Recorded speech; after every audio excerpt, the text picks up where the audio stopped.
Imagine paying dues for years. Then one day, and being told you can't park in your own driveway. What would you do? That's how I should have opened the neighborhood meeting. Instead, I stood there in my Sunday shirt, palms sweaty, looking at faces I'd seen for years but never really knew. The folding chair squeaked. The coffee tasted like burnt pine, and the air carried that tense, quiet hum that comes before a summer storm. Folks were mad, tired, and honestly, a little scared. Because of one person, Karen. She wasn't elected so much as she, muscled her way into the president's seat. A crisp blazer in every season, a clipboard like it was welded to her wrist, and a smile that said, "Bless your heart. Now obey." She called it protecting property values. We called it a slow squeeze. I'm Miles Harper. I moved back to Maple Harbor after my divorce, trying to piece together a life that didn't ache all the time. My place sits under big old oaks by the lake. A little ranch house my dad painted with my mom one hot July. The kind of home where the screen door sings when you let it slam. I thought quiet would heal me. Then Karen started measuring my mailbox with a tape like a surgeon lining up a cut. First it was a friendly notice, "Your lawn is non-compliant." Then another, "Your front porch light is too warm in color temperature." The third one said my canoe, tucked under the deck, violated common area aesthetics. I mean my canoe. It's a beat-up green thing with dents and stories. It's not a billboard for chaos.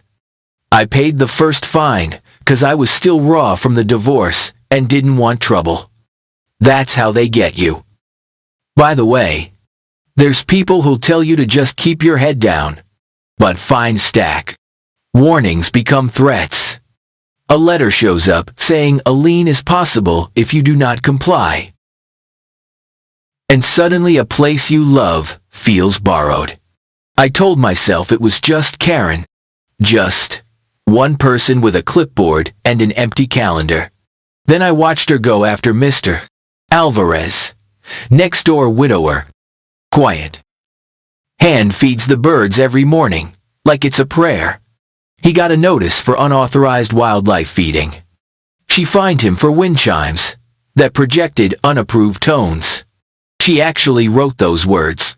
Unapproved tones. The night I snapped wasn't big. It was simple.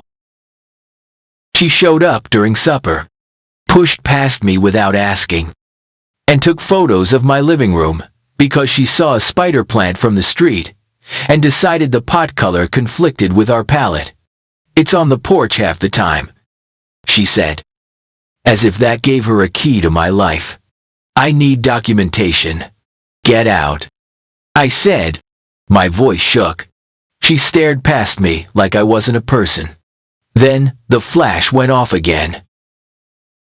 So I put my hand in front of her camera, and we both made those small, sharp sounds people make when something breaks inside them. That was when I started writing everything down. Dates, times, photos, names. I bought a spiral notebook at the pharmacy and a cheap body cam online. The kind you clip to your shirt. Not 'cause I wanted a fight, but because truth gets slippery when panic lives in your chest. You forget which threat happened on which day. You forget if the words were really that cold. They were. They absolutely were. A week later, a notice on my door said, my shed sat 3 inches over an easement that nobody had used in decades. 3 inches. Karen stood at the curb with her tape and shouted measurements like she was calling a horse race. Mr. Alvarez came outside. So did the O'Briens. The young couple, with chalk drawings all over their driveway. Little sons. Crooked houses. A dog with eyes too big for its face. Karen had fined them for defacement of concrete. She said chalk encourages graffiti. She said it with a straight face. You keep pushing, folks. I told her. A little too loud. You know what happens when people get pushed. She tucked the tape back into its holster and smiled. They comply. I didn't sleep that night. I kept seeing my dad at the kitchen table, with his stained hands wrapped around a mug. He'd come home from the plant so tired he could barely talk. But home was the thing he never surrendered. Not to Foreman. Not to weather. Not to fear. So I pulled the deed from the folder in the hall closet and started reading. And I kept reading. Our subdivision had history. Old plats drawn by a surveyor who wrote his letters like a schoolteacher. Easements that made sense before the new cul-de-sac. And a handful of houses. Like mine. Built before the association existed. The original covenants had language faded. Sure. But legible, that spelled out what the HOA could and couldn't do. They could keep the pool clean, mow the common strip, maintain the sign, and enforce basic upkeep that everyone agreed to. They couldn't step into your house. They couldn't rewrite the world because one person had a taste for beige. I brought the binder to the next meeting.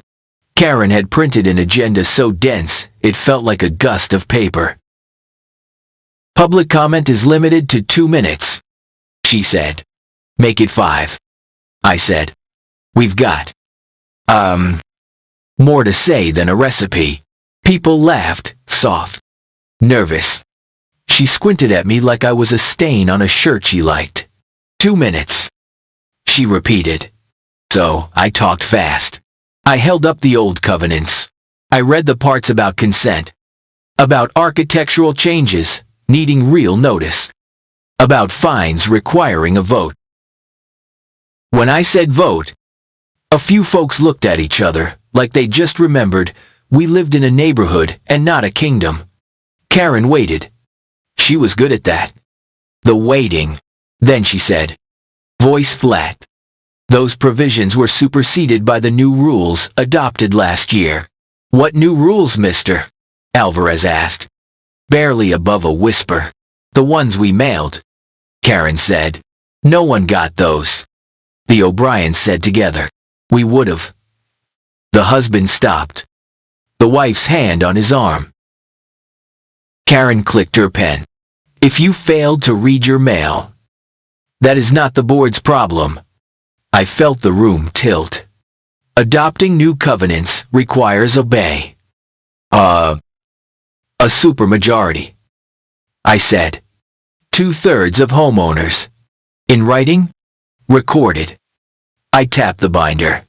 I checked the county. Nothing's recorded. For the first time. Karen blinked. The vice president, a guy named Doug who always looked like he'd just woken up from a nap he didn't mean to take, cleared his throat. Let's move on, he mumbled. Move on from what I said. From the board making rules in the dark. Karen's smile thinned. You're out of order, lady. Someone muttered from the back. You're out of line. The meeting broke into a messy chorus, shushes, sighs. A chair scraping hard enough to make a kid cry. I stood there, heat in my ears, and realized I didn't want to fight at a microphone. I wanted to protect the street. Afterward, in the parking lot, people came up to me one by one. She fined me for a flagpole, a vet named Tom said, rubbing his knuckles like they still remembered sand. Said it was 1 inch too tall. A widow named Martha whispered. She made me dig up my roses 'cause they weren't on the approved list. My husband planted those, sorry. Her voice folded in on itself. Come by my place tomorrow. I told them. We'll make coffee. We'll figure this out. The next morning, we filled my living room. Mr. Alvarez brought cinnamon rolls. The O'Briens brought a baby monitor and set it where they could still hear their twins nap. Tom brought a folder so thick it looked like a phone book. We stacked notices, letters, and photos into piles: lawns, paint, flags, chalk, sheds, porches, fines. We wrote names on sticky notes and stuck them to the wall like a detective's board, which, felt dramatic until we started circling patterns. There it was, a steady line through the vulnerable: widows, young families, veterans, folks who work nights, people who didn't speak English at home, people who were alone. "It ain't right," Tom said, eyes glassy but voice steady. "And it ain't legal. Let's be careful," I said. "We're not lawyers, but there's things we can do." We made a plan as plain as bread. First, gather signatures to recall the board. Second, demand financials, the real ones, not the summary Karen read like a bedtime story. Third, request an independent audit. Fourth, and this part felt like a knot in my stomach, document every contact. No more conversations on the curb that vanish into rumors. Written requests, certified mail, cameras on. Keep it cool, keep it clean, cool, Martha repeated. A small smile. "I can do cool." "Same," I said, though my hand shook, holding my coffee. We walked the neighborhood that weekend. I was nervous. People don't like being asked to choose sides, but neighbors opened their doors like they were letting in air. I thought it was just me, they kept saying. I thought maybe I was the problem. In 3 days, we had well over 2/3 for a recall. We'd need a meeting and a vote. We'd need to notify the board. We'd need to be brave. That was the day Karen put a violation sticker on my truck that said illegal commercial vehicle. It's a half-ton pickup with a ladder rack I use for weekend jobs. She said it looked industrial. She added a daily fine. I peeled the sticker off and felt something hot and foolish rise in me. Hold the line. I told myself out loud. Hold the line. Miles. I sent the notice of recall by certified mail and emailed it. 2. A minute later, my phone rang. It was a number I didn't know. "This is Karen," the voice said. "You're harassing me." I sent a formal notice, I said. "Per the bylaws." "The bylaws are what I say they are," she snapped. Silence sat between us. "Okay," I said finally. "We'll see you at the meeting." She hung up. That night, a motion-activated light flashed in my backyard. I checked the camera feed. A shape moved along the fence tall, with something in their hands. I stepped onto the porch. "Can I help you?" I called. The shape froze. Then it bolted. In the morning, I found photos tucked under a rock on my porch, close-ups of my back steps, my grill, my wood pile. On one, in neat block letters, UNS Faith Structure. It wasn't Karen's handwriting, but it was her language. I took the photos to the police station and filed a report. The officer was kind but careful. "Keep documenting," he said. "Don't confront. If someone trespasses again, call us." So I did. And, oh, it kept happening. Not every night, but often enough that sleep learned to flinch. Little things went wrong. My garden hose was cut. My mailbox hinge bent. Someone tossed a dead fish under my deck. The smell found every open window. I stayed cool in public. In private, I talked to the ceiling until 2 in the morning. Then the financials arrived. Not the ones we asked for. A summary sheet. Again. with neat rows of numbers and the same old miscellaneous maintenance line that ate more money every quarter. We wrote back, quoting the covenants. We have the right to see receipts and contracts. We said. We sent it certified. We printed it, signed it, walked it to the office. The office was a P. To my now box. 2 days later, Karen announced a special assessment for landscaping improvements to elevate curb appeal. She attached a rendering identical shrubs in front of every house. A new stone sign at the entrance, with lights glaring like an airport. Cost a sum that made people choke on their coffee. We're not paying for that, Martha said, pink in the face. My roses were good enough for 30 years. Roses weren't on the list, Karen replied. The list you made up, I said. She smiled like a knife. See you at the vote. We advertised the recall meeting by the book mailers, flyers, emails, porch conversations. A hand-painted sign near the entrance that said in big friendly letters, neighbors meeting. Bring a chair. Bring your voice. The morning of. Clouds stacked on the horizon like bruises. Karen set up a table at the front with a microphone. She had a parliamentarian Doug in a tie and a stack of printed rules. We had a cooler of lemonade and a box of donuts. Kids chalked in the street. Someone brought a speaker and played oldies too quiet to bother anybody. When we got to the vote, Karen tried to adjourn. Improper notice, she said. Proper notice, I said, and held up the proofs. Certified mail, email logs, delivery confirmation. The street grew very, very still. We voted. The recall passed. Karen stared at the slips like they'd insulted her personally. Doug looked at his shoes. For a second I thought it was over, that a vote would be enough, because that's how civil life is supposed to work. Then Karen lifted the microphone. This is not valid, she declared. I refuse to recognize it. You don't have to recognize it, Tom said. You just have to accept it. She dropped the mic and walked away. 2 days later, we received an email blast from the board, Karen again declaring an emergency security rule that allowed immediate fines for cameras facing the street, gatherings without permits, and hostile signage. She scheduled a hearing for me about my truck and for Mr.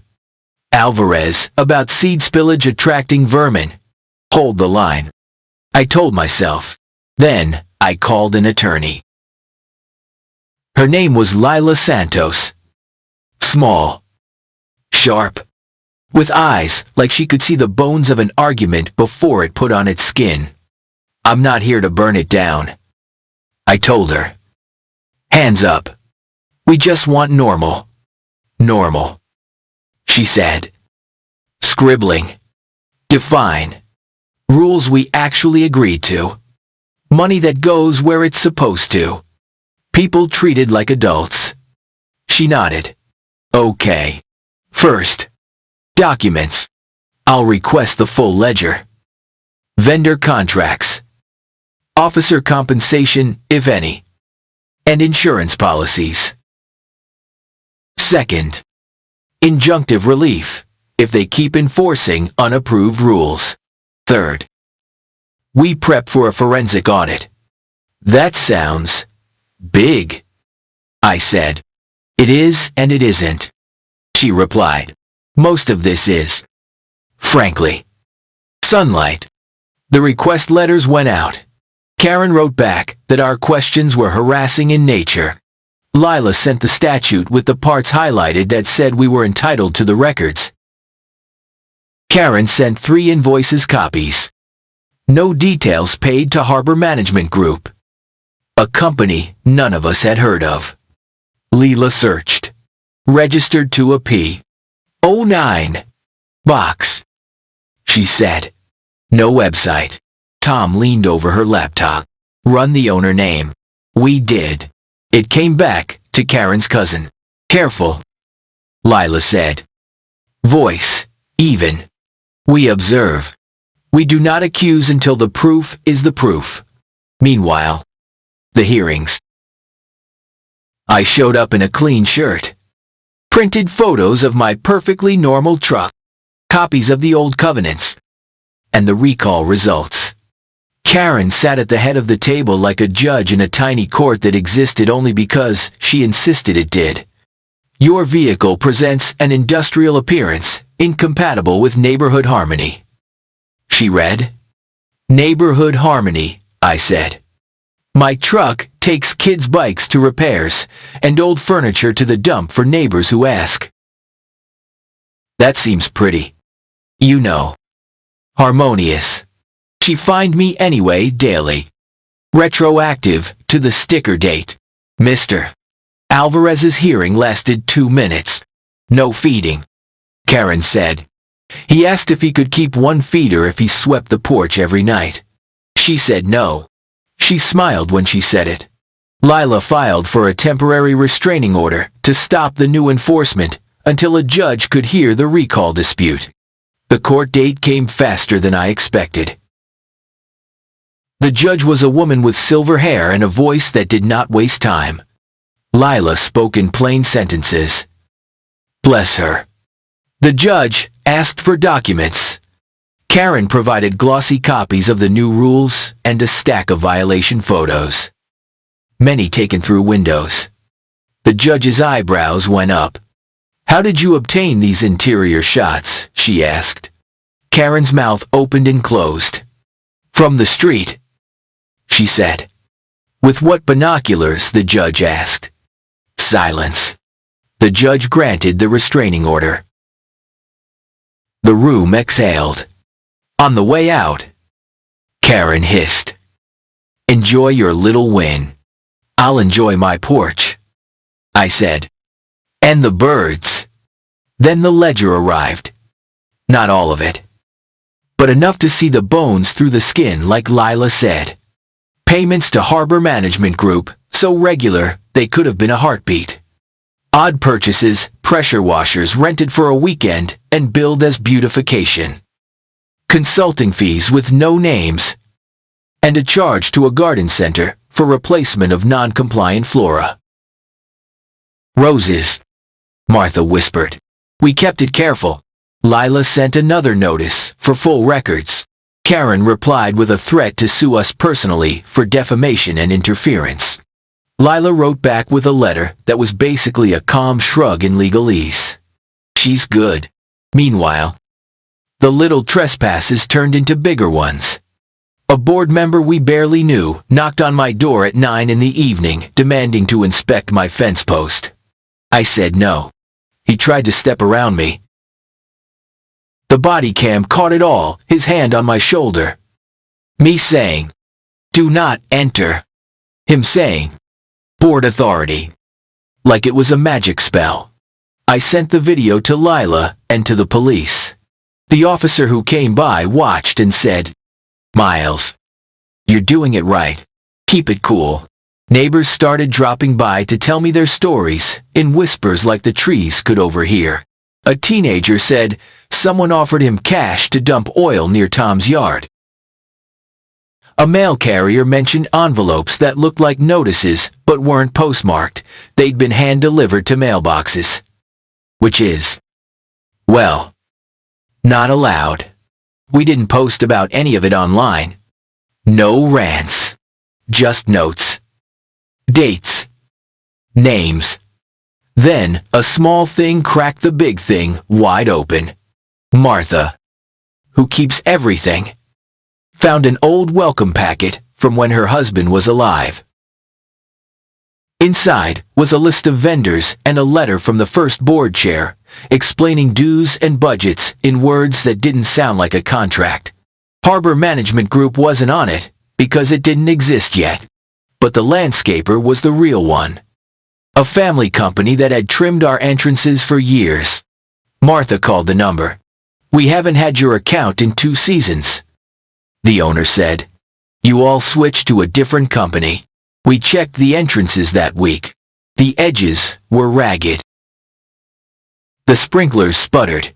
If there was a new company, they weren't doing the job. Leela sent a preservation of evidence letter.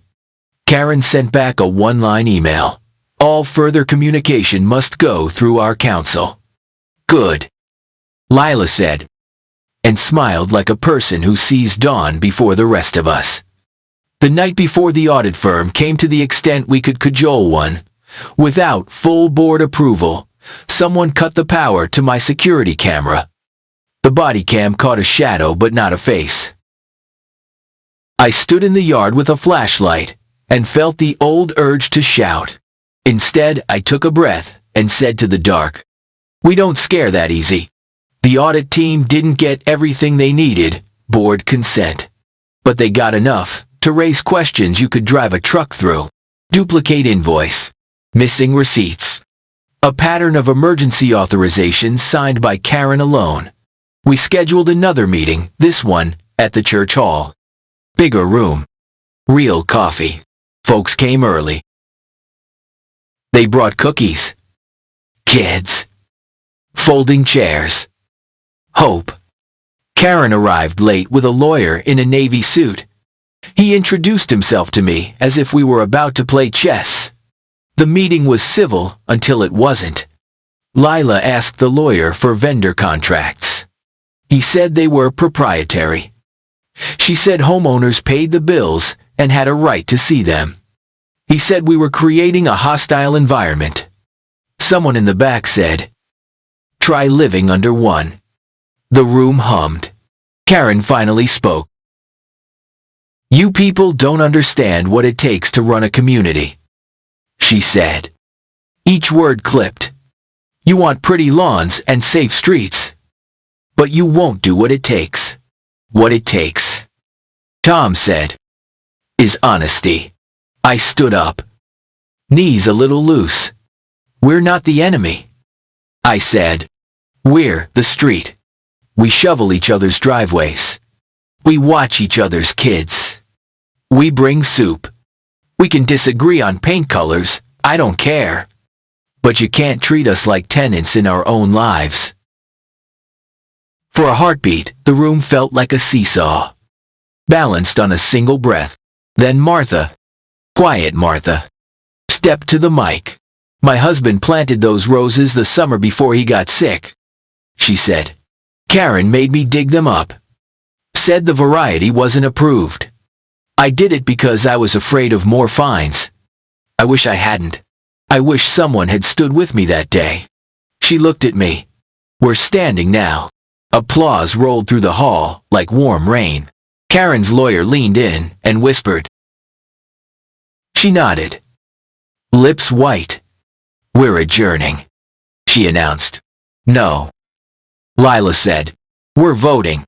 We voted to seat an interim board until the recall dispute was resolved in court. We didn't shout when it passed. We didn't gloat. We stacked chairs and wiped tables and hugged each other, like survivors at a shoreline.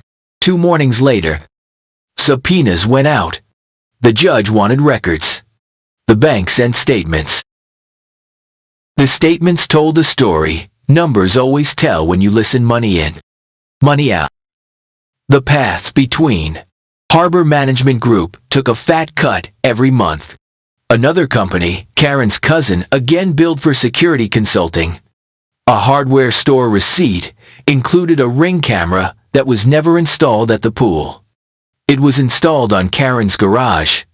Allegedly, Lila said softly. We'll say allegedly until the judge says otherwise.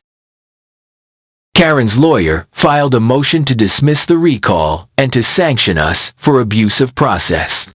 The hearing was packed. The judge listened, eyes half-lidded like a cat pretending to nap.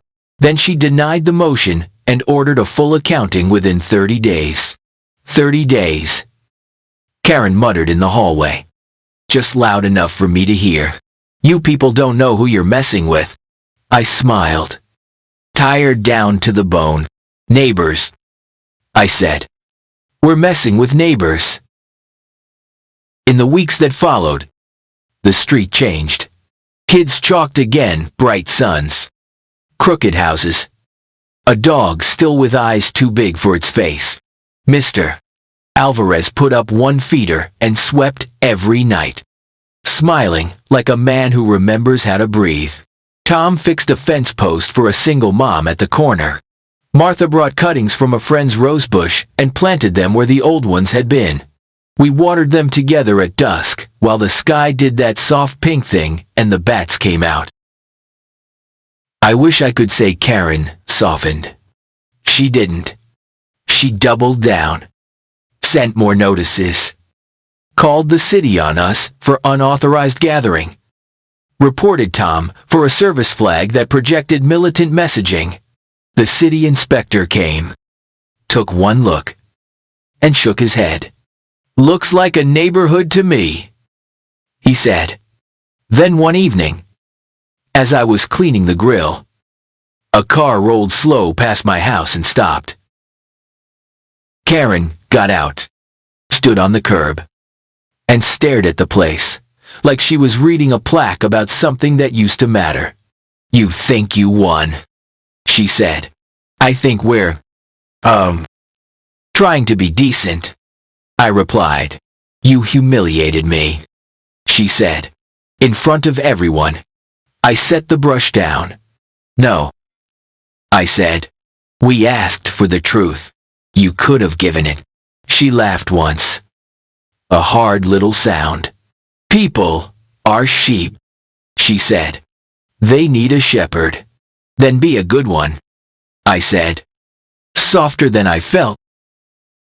Or let someone else hold the crook. She left without another word. The accounting came in 2 thick binders. Lila, bless her patient heart, marched through them like she was hiking a mountain with switchbacks. Every few pages, she'd mark a sticky note, then look up at me with eyebrows that told me we were not crazy. It's a lot, she said, but it's not clever. It's sloppy. The judge set a final hearing for late summer. I prepped like it was a small war timelines. Exhibits. Calm. Karen's lawyer filed motions the way kids toss pebbles into a pond, constant ripples. No depth. The night before, the street felt like it was holding its breath. Mr. Alvarez left a cinnamon roll box on my porch with a note in careful print, for courage. In the courthouse hallway, I ran into Karen alone for once. No clipboard. No entourage. She looked tired. Human. For a second I saw not a villain but a person who'd built a throne to sit on because the ground felt shaky. It didn't have to be like this, I said. She stared at the floor. I was trying to make it better, she murmured. People let things go. They don't care. We do, I said. We just care about people more than we care about shrubs. In the courtroom, the judge moved briskly through the exhibits. Lila's slides were simple dates, documents, payments, bylaws side by side with actions.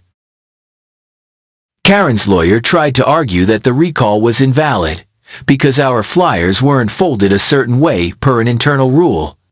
The judge blinked like a tired owl. Denied, she said.